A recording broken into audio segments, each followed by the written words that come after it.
교육학 논술. 생각만 해도 머리가 좀 아프시죠? 괜찮아요.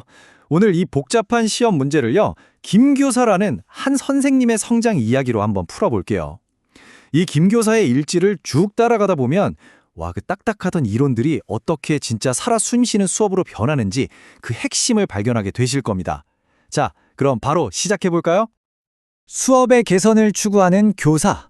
바로 이 한 문장이 오늘 우리가 따라갈 길을 딱 보여주는 나침반 같은 거예요. 주인공인 김 교사가 바로 이런 분이거든요. 우리는 지금부터 김 교사의 고민을 하나씩 따라가면서 교육의 내기동이죠. 교육과정, 교수 설계, 평가, 그리고 행정까지 이 네 가지를 하나로 꿰뚫어 볼 겁니다. 자, 바로 이 성찰일지가 우리의 지도입니다. 교육과정, 교수 설계, 평가, 행정. 이건 그냥 네 개의 단어가 아니고요. 김 교사가 직접 부딪혔던 네 가지 고민이자 또 성장의 발판이었던 거죠.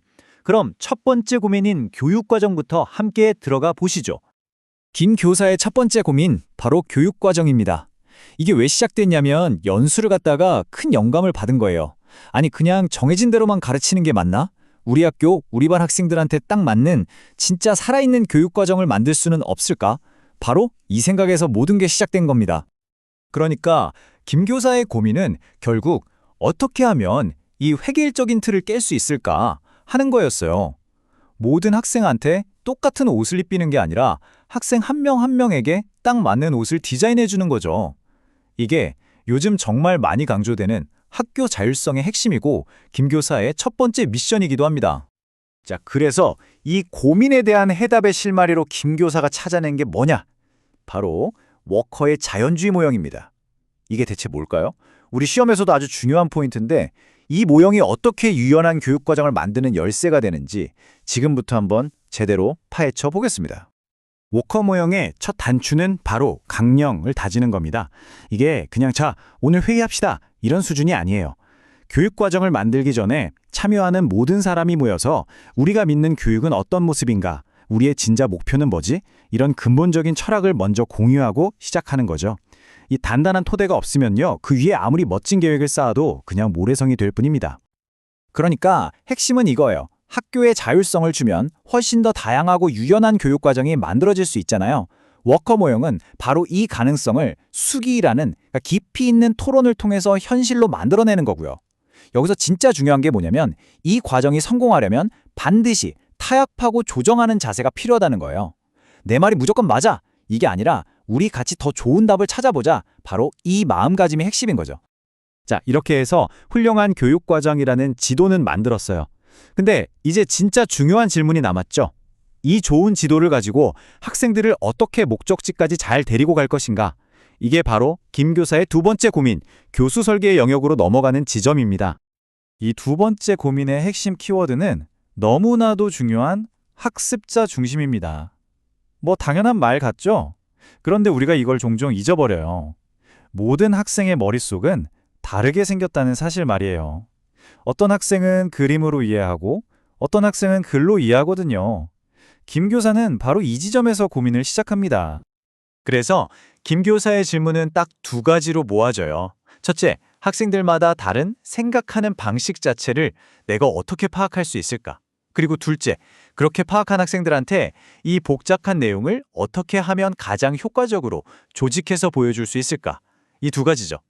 김 교사가 파악하려고 했던 그 생각하는 방식을 교육학에서는 인지양식이라고 불러요. 예를 들면 숲을 먼저 봐야 이해가 잘 되는 학생이 있고 나무 하나하나를 꼼꼼히 봐야 이해하는 학생이 있는 것처럼요. 이 차이를 아는 것, 이게 바로 진짜 맞춤형 수업의 출발점이라고 할 수 있습니다. 그럼 이 복잡한 내용은 어떻게 조직해서 보여줄까요? 여기에 대해서 라이겔루스가 정수라는 정말 기가 막힌 해법을 제시합니다. 이건 뭐냐면요, 빽빽한 숲 전체를 한 번에 다 보여주려고 하지 말고 그 숲에서 가장 중요하고 상징적인 나무 몇 그루를 먼저 딱 보여주는 거예요. 즉 전체 내용의 핵심을 압축해서 보여주는 거죠. 그리고 이 핵심 아이디어, 즉 정수를 학생들 머릿속에 쏙쏙 박히게 만드는 마법 같은 도구가 있는데요. 그게 바로 비유입니다. 복잡하고 새로운 개념을 학생들한테 이미 익숙한 무언가에 연결해주는 다리를 놓는 거예요. 낯선 지식을 아주 친숙한 지식으로 바꿔주는 정말 강력한 방법이죠. 자, 이제 학생들한테 맞춰서 교육과정도 짜고 비유까지 써가면서 열심히 가르쳤습니다. 그럼 이제 끝일까요? 아니죠. 김 교사는 여기서 멈추지 않고 그래서 우리 아이들이 정말로 성장했을까? 이걸 제대로 확인하고 싶었던 거예요. 바로 이 지점이 세 번째 고민, 교육평가에 대한 질문으로 이어집니다. 여기서 김 교사는 평가에 대한 생각을 완전히 뒤집습니다. 기존의 평가가 정해진 목표에 도달했나 이것만 봤다면 이제는 출발점에서 얼마나 나아갔나 이걸 보겠다는 거죠. 이건 정말 중요한 전환인데 평가의 초점을 결과에서 성장으로 옮기는 혁신적인 생각입니다. 그래서 김 교사의 고민은 여기서 두 갈래로 나뉘어요. 첫째, 학생 한 명 한 명의 성장을 어떻게 하면 공정하게 측정할 수 있을까? 둘째, 학생들이 자기 스스로나 친구들을 평가하게 할 때 그 평가의 신뢰도를 어떻게 높일 수 있을까? 하는 문제였죠. 이 표를 보시면 차이가 확 느껴지실 거예요. 전통적인 평가는 그냥 관역에 맞췄냐, 못 맞췄냐 이것만 봐요. 100점 아니면 의미가 없는 거죠.